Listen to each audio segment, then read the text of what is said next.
Chapter 1. How doth the city sit solitary, that was full of people? How is she become as a widow? She that was great among the nations, and princess among the provinces. How is she become tributary? She weepeth sore in the night, and her tears are on her cheeks. Among all her lovers she hath none to comfort her. All her friends have dealt treacherously with her, they are become her enemies. Judah is gone into captivity because of affliction, and because of great servitude. She dwelleth among the heathen, she findeth no rest. All her persecutors overtook her between the straits. The ways of Zion do mourn, because none come to the solemn feasts.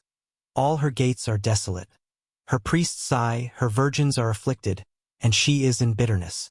Her adversaries are the chief, her enemies prosper.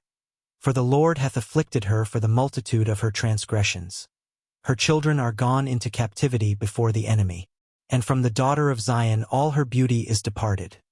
Her princes are become like harts that find no pasture, and they are gone without strength before the pursuer. Jerusalem remembered in the days of her affliction and of her miseries all her pleasant things that she had in the days of old, when her people fell into the hand of the enemy, and none did help her. The adversaries saw her and did mock at her Sabbaths. Jerusalem hath grievously sinned. Therefore she is removed. All that honored her despise her, because they have seen her nakedness. Yea, she sigheth and turneth backward. Her filthiness is in her skirts. She remembereth not her last end. Therefore she came down wonderfully. She had no comforter. O Lord, behold my affliction. For the enemy hath magnified himself. The adversary hath spread out his hand upon all her pleasant things. For she hath seen that the heathen entered into her sanctuary, whom thou didst command that they should not enter into thy congregation. All her people sigh, they seek bread.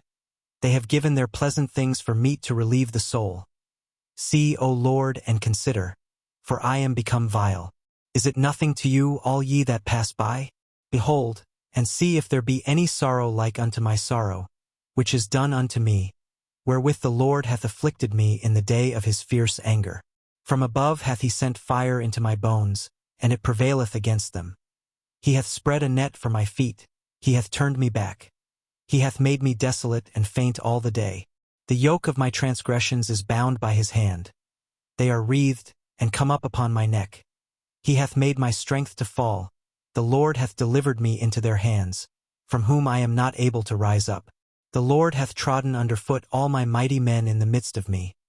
He hath called an assembly against me to crush my young men. The Lord hath trodden the virgin, the daughter of Judah, as in a winepress. For these things I weep. Mine eye runneth down with water, because the Comforter that should relieve my soul is far from me. My children are desolate, because the enemy prevailed. Zion spreadeth forth her hands, and there is none to comfort her. The Lord hath commanded concerning Jacob, that his adversaries should be round about him. Jerusalem is as a menstruous woman among them. The Lord is righteous, for I have rebelled against his commandment. Hear, I pray you, all people, and behold my sorrow. My virgins and my young men are gone into captivity. I called for my lovers, but they deceived me. My priests and mine elders gave up the ghost in the city, while they sought their meat to relieve their souls. Behold, O Lord, for I am in distress. My bowels are troubled. Mine heart is turned within me, for I have grievously rebelled. Abroad the sword beareth, at home there is as death. They have heard that I sigh, there is none to comfort me. All mine enemies have heard of my trouble. They are glad that thou hast done it. Thou wilt bring the day that thou hast called, and they shall be like unto me. Let all their wickedness come before thee, and do unto them as thou hast done unto me for all my transgressions. For my sighs are many, and my heart is faint. Chapter 2. How hath the Lord covered the daughter of Zion with a cloud in his anger, and cast down from heaven unto the earth the beauty of Israel, and remembered not his footstool in the day of his anger. The Lord hath swallowed up all the habitations of Jacob, and hath not pitied. He hath thrown down in his wrath the strongholds of the daughter of Judah. He hath brought them down to the ground. He hath polluted the kingdom and the princes thereof. He hath cut off in his fierce anger all the horn of Israel. He hath drawn back his right hand from before the enemy, and he burned against Jacob like a flaming fire, which devoureth round about. He hath bent his bow like an enemy. He stood with his right hand as an adversary, and slew all that were pleasant to the eye in the tabernacle of the daughter of Zion. He poured out his fury like fire. The Lord was as an enemy. He hath swallowed up Israel, he hath swallowed up all her palaces. He hath destroyed his strongholds, and hath increased in the daughter of Judah mourning and lamentation. And he hath violently taken away his tabernacle, as if it were of a garden. He hath destroyed his places of the assembly. The Lord hath caused the solemn feasts and Sabbaths to be forgotten in Zion, and hath despised in the indignation of his anger the king and the priest. The Lord hath cast off his altar, he hath abhorred his sanctuary. He hath given up into the hand of the enemy the walls of her palaces. They have made a noise in the house of the Lord, as in the day of a solemn feast. The Lord hath purposed to destroy the wall of the daughter of Zion. He hath stretched out a line, he hath not withdrawn his hand from destroying.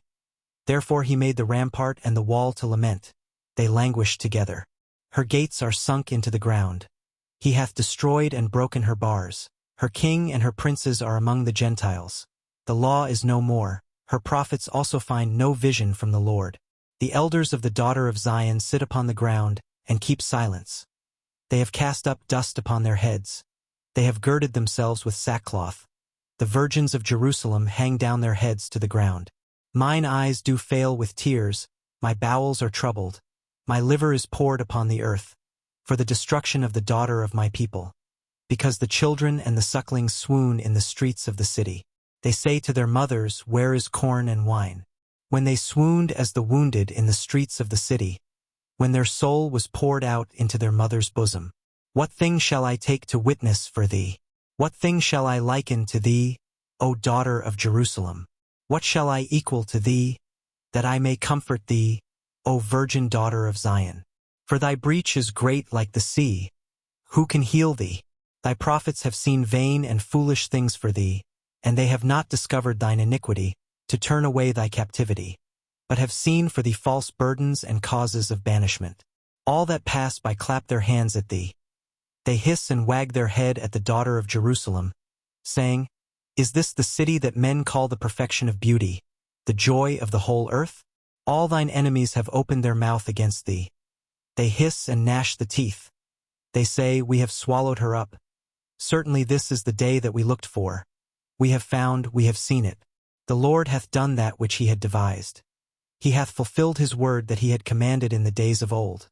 He hath thrown down and hath not pitied, and he hath caused thine enemy to rejoice over thee. He hath set up the horn of thine adversaries. Their heart cried unto the Lord, O wall of the daughter of Zion. Let tears run down like a river day and night. Give thyself no rest. Let not the apple of thine eye cease. Arise, cry out in the night. In the beginning of the watches pour out thine heart like water before the face of the Lord. Lift up thy hands toward him for the life of thy young children, that faint for hunger in the top of every street. Behold, O Lord, and consider to whom thou hast done this. Shall the women eat their fruit, and children of a span long? Shall the priest and the prophet be slain in the sanctuary of the Lord? The young and the old lie on the ground in the streets. My virgins and my young men are fallen by the sword. Thou hast slain them in the day of thine anger. Thou hast killed and not pitied. Thou hast called as in a solemn day my terrors round about, so that in the day of the Lord's anger none escaped nor remained. Those that I have swaddled and brought up hath mine enemy consumed. Chapter 3. I am the man that hath seen affliction by the rod of his wrath.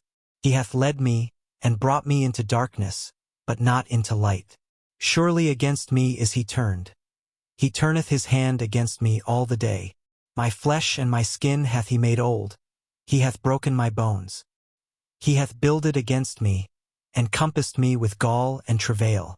He hath set me in dark places, as they that be dead of old. He hath hedged me about, that I cannot get out. He hath made my chain heavy. Also when I cry and shout, he shutteth out my prayer. He hath enclosed my ways with hewn stone. He hath made my paths crooked. He was unto me as a bear lying in wait, and as a lion in secret places. He hath turned aside my ways, and pulled me in pieces. He hath made me desolate. He hath bent his bow, and set me as a mark for the arrow. He hath caused the arrows of his quiver to enter into my reins. I was a derision to all my people, and their song all the day. He hath filled me with bitterness. He hath made me drunken with wormwood. He hath also broken my teeth with gravel stones. He hath covered me with ashes. And thou hast removed my soul far off from peace. I forgat prosperity. And I said, my strength and my hope is perished from the Lord. Remembering mine affliction and my misery, the wormwood and the gall. My soul hath them still in remembrance, and is humbled in me. This I recall to my mind, therefore have I hope. It is of the Lord's mercies that we are not consumed, because his compassions fail not. They are new every morning. Great is thy faithfulness. The Lord is my portion, saith my soul. Therefore will I hope in him. The Lord is good unto them that wait for him, to the soul that seeketh him. It is good that a man should both hope and quietly wait for the salvation of the Lord. It is good for a man that he bear the yoke of his youth. He sitteth alone and keepeth silence, because he hath borne it upon him. He putteth his mouth in the dust, if so be there may be hope. He giveth his cheek to him that smitteth him. He is filled full with reproach. For the Lord will not cast off forever. But though he cause grief, yet will he have compassion according to the multitude of his mercies. For he doth not afflict willingly nor grieve the children of men. To crush under his feet all the prisoners of the earth. To turn aside the right of a man before the face of the Most High, to subvert a man in his cause. The Lord approveth not. Who is he that saith, and it cometh to pass, when the Lord commendeth it not? Out of the mouth of the Most High proceedeth not evil and good? Wherefore doth a living man complain, a man for the punishment of his sins? Let us search and try our ways, and turn again to the Lord. Let us lift up our heart with our hands unto God in the heavens. We have transgressed and have rebelled. Thou hast not pardoned. Thou hast covered with anger, and persecuted us. Thou hast slain, thou hast not pitied. Thou hast covered thyself with a cloud, that our prayer should not pass through.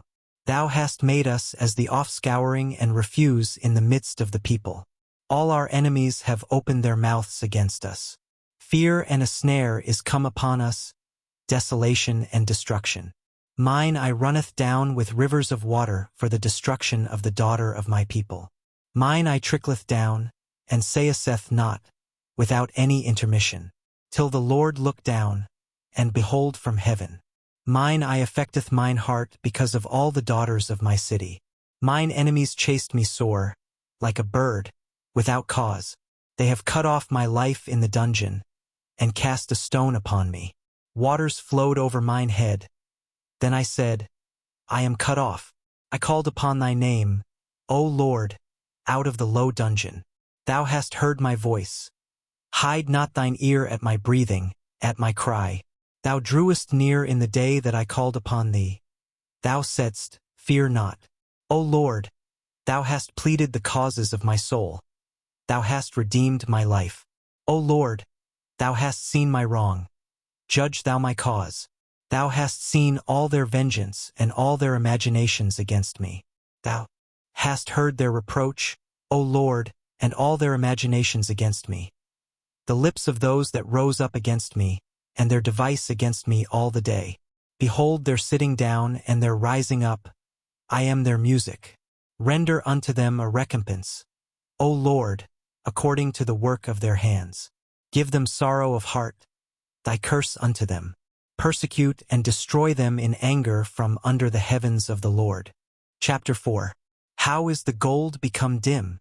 How is the most fine gold changed? The stones of the sanctuary are poured out in the top of every street. The precious sons of Zion, comparable to fine gold. How are they esteemed as earthen pitchers, the work of the hands of the potter? Even the sea monsters draw out the breast, they give suck to their young ones. The daughter of my people is become cruel, like the ostriches in the wilderness. The tongue of the sucking child cleaveth to the roof of his mouth for thirst. The young children ask bread, and no man breaketh it unto them. They that did feed delicately are desolate in the streets. They that were brought up in scarlet embrace dunghills. For the punishment of the iniquity of the daughter of my people is greater than the punishment of the sin of Sodom, that was overthrown as in a moment, and no hands stayed on her. Her Nazarites were purer than snow, they were whiter than milk, they were more ruddy in body than rubies, their polishing was of sapphire. Their visage is blacker than a coal, they are not known in the streets. Their skin cleaveth to their bones, it is withered, it is become like a stick. They that be slain with the sword are better than they that be slain with hunger. For these pine away, stricken through for want of the fruits of the field. The hands of the pitiful women have sodden their own children. They were their meat in the destruction of the daughter of my people. The Lord hath accomplished his fury. He hath poured out his fierce anger, and hath kindled a fire in Zion, and it hath devoured the foundations thereof. The kings of the earth and all the inhabitants of the world would not have believed that the adversary and the enemy should have entered into the gates of Jerusalem. For the sins of her prophets, and the iniquities of her priests, that have shed the blood of the just in the midst of her, they have wandered as blind men in the streets, they have polluted themselves with blood, so that men could not touch their garments. They cried unto them, Depart ye. It is unclean. Depart, depart, touch not. When they fled away and wandered, they said among the heathen, They shall no more sojourn there. The anger of the Lord hath divided them. He will no more regard them. They respected not the persons of the priests, they favored not the elders. As for us, our eyes as yet failed for our vain help. In our watching we have watched for a nation that could not save us. They hunt our steps, that we cannot go in our streets. Our end is near, our days are fulfilled. For our end is come. Our persecutors are swifter than the eagles of the heaven. They pursued us upon the mountains, they laid wait for us in the wilderness. The breath of our nostrils, the anointed of the Lord, was taken in their pits, of whom we said, Under his shadow we shall live among the heathen. Rejoice and be glad, O daughter of Edom, that dwellest in the land of Uz. The cup also shall pass through unto thee. Thou shalt be drunken, and shalt make thyself naked. The punishment of thine iniquity is accomplished, O daughter of Zion. He will no more carry thee away into captivity. He will visit thine iniquity, O daughter of Edom. He will discover thy sins. Chapter 5. Remember, O Lord, what is come upon us. Consider, and behold our reproach. Our inheritance is turned to strangers, our houses to aliens. We are orphans and fatherless, our mothers are as widows. We have drunken our water for money, our wood is sold unto us. Our necks are under persecution. We labor, and have no rest. We have given the hand to the Egyptians, and to the Assyrians to be satisfied with bread. Our fathers have sinned, and are not, and we have borne their iniquities. Servants have ruled over us. There is none that doth deliver us out of their hand. We gat our bread with the peril of our lives because of the sword of the wilderness. Our skin was black like an oven because of the terrible famine. They ravished the women in Zion, and the maids in the cities of Judah. Princes are hanged up by their hand. The faces of elders were not honored. They took the young men to grind, and the children fell under the wood. The elders have ceased from the gate, the young men from their music. The joy of our heart is ceased. Our dance is turned into mourning. The crown is fallen from our head. Woe unto us, that we have sinned, for this our heart is faint. For these things our eyes are dim. Because of the mountain of Zion, which is desolate, the foxes walk upon it. Thou, O Lord, remainest forever, thy throne from generation to generation. Wherefore dost thou forget us forever, and forsake us so long time? Turn thou us unto thee, O Lord, and we shall be turned. Renew our days as of old. But thou hast utterly rejected us. Thou art very wroth against us.